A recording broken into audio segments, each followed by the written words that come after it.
welcome back to the channel, and I'm gonna go ahead and show my current build and what it's all about. I reached level 5 and why it's so good. Alright, so this is more like a level 50 build ish, because some of these cards I don't even think you unlock till like level 48. Alright, so blocker is one of them I'm using, which take 45% less damage from your opponent's melee attacks. Most of the enemies in the game use melee attacks against you, and this really works really good against like the Scorch Beast. Unless when the Scorch Beast is in the sky and spamming you with the Bright, that's different. But that definitely helps when it's on the ground. The two-handed, the Expert Slugger. I went with a two-handed build because the two-handed weapons are like really overpowered, I feel like. And with all these perks, you have an insane amount of power with the current weapons. I'll show you in a few. Melee weapons weigh 60% less and you can swing them faster. This is good because you don't want to carry around, like, all the guns in the game are like really heavy. I don't know. I haven't done a gun build yet. I'll do one of those in the future, but this just makes your weapons lighter. Master Slugger only got 1 star in it due to some other stuff I'm currently using. The regular Slugger, 3 stars, and I carry around a lot. I mean a lot of stim packs, so I needed them reduced by 60%. The attacks ignored 50% of armor. This card gets changed in and out. I just leave it in there for now, but it gets changed in and out with all the lockpick stuff if I gotta like pick a lock. The glow sight is good, especially for nukes, because most of the enemies are glowing. That's just good to have on in general because I face a lot of enemies that are glowing around the map.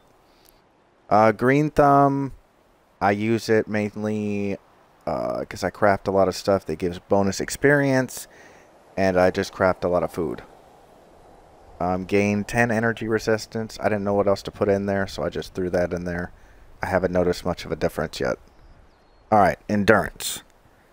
Alright, so I haven't really noticed a difference from this card yet. I'm not really sure if it actually works because I noticed my hunger and food is still about the same. I still require it just about as much.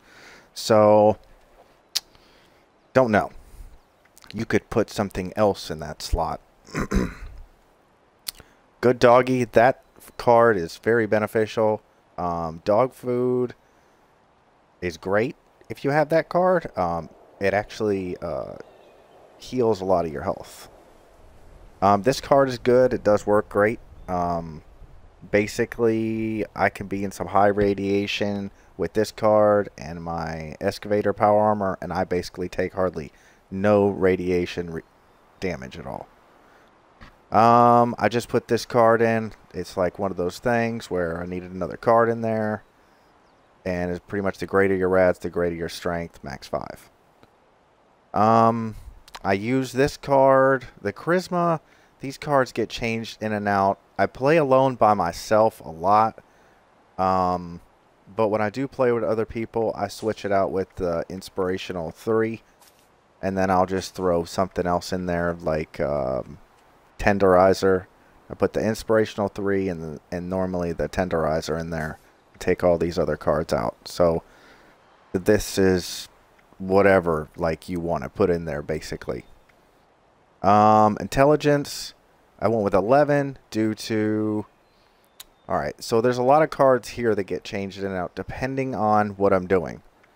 So that's why I said this is more of like a 50-ish build, because there's a lot of cards that have to go in here depending on what, if like you're crafting a weapon, if you're messing with your power armor, or you're just going to go off in the battlefield and destroy everything.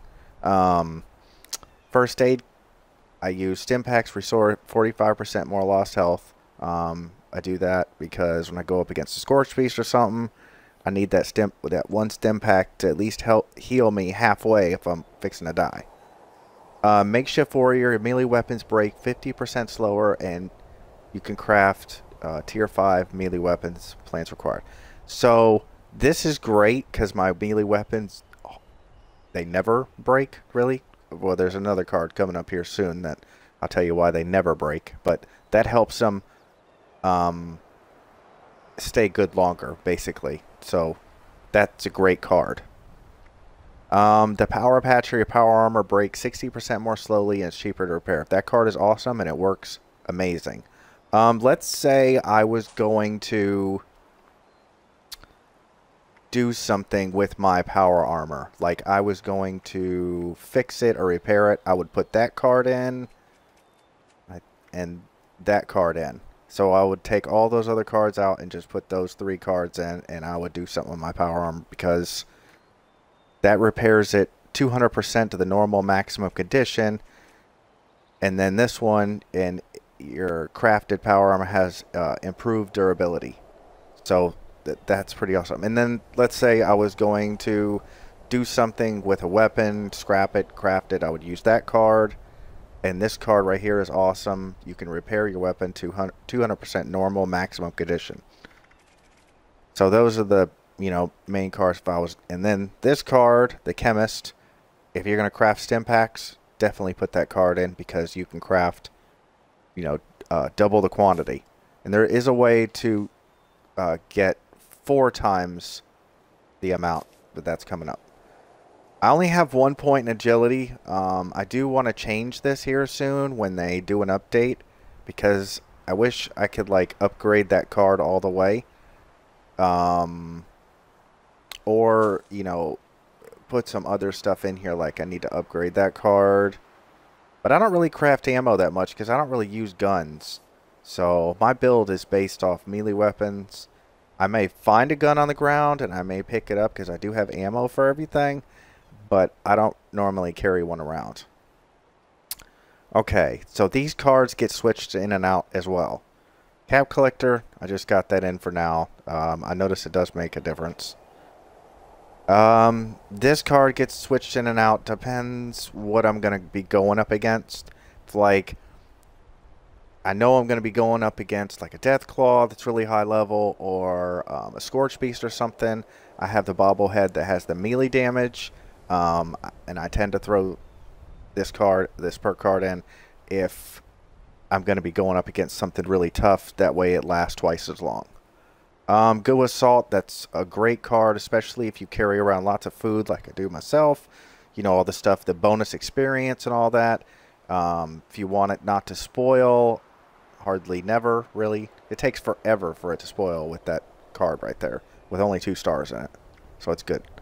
Okay, this is the card I was talking about that has to go with Makeshift Warrior. So basically, with this card, with 3 stars in it, say, it's like every 10 enemies I kill, basically. I've noticed that's about the ratio. My weapon will automatically repair itself, whether it be a gun or a melee weapon. So that card is amazing. It's great. I hope they don't nerf that card because, yeah, that card is good. You basically, Makeshift Warrior and that card, you should never have to repair your weapon. You shouldn't.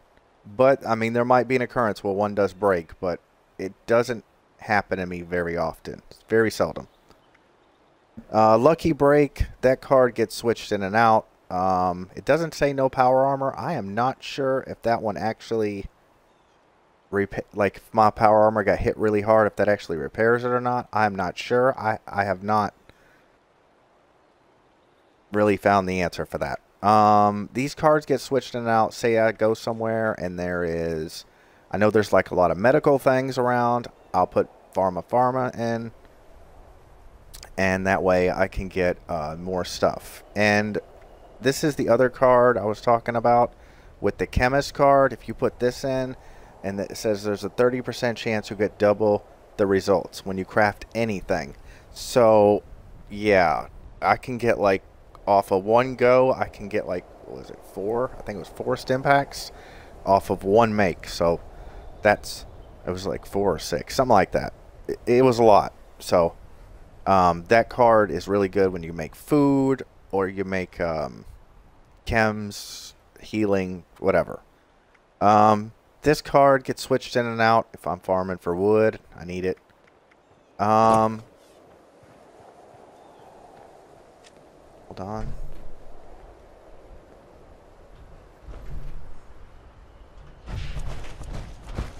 Okay, so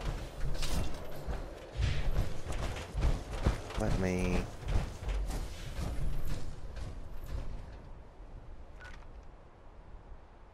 So pretty much that was my place at one time. Alright, well, that's pretty much my build. I need to show you all my weapons. Hopefully I don't get attacked by anybody. Alright, so this is one of the weapons I use. You can see the damage. It's 313 and then the 18.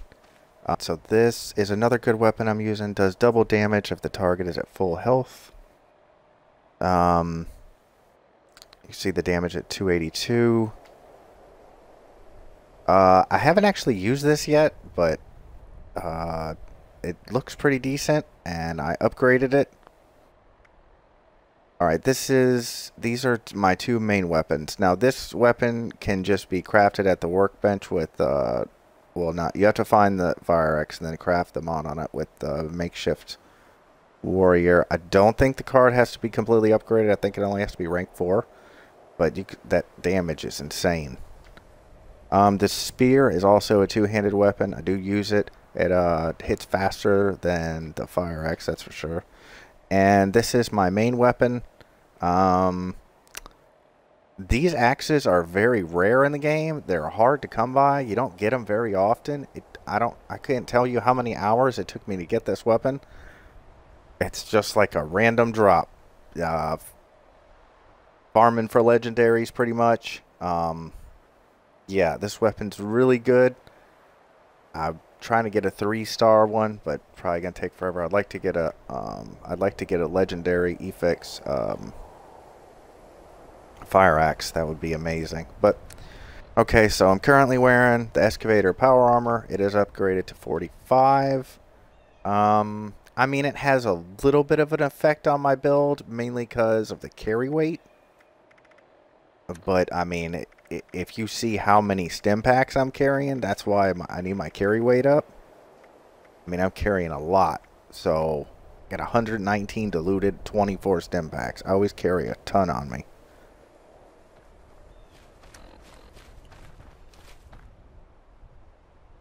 Alright, well, I hope y'all enjoyed. And if you did, leave a like. And if you're new, subscribe for more. Bye-bye.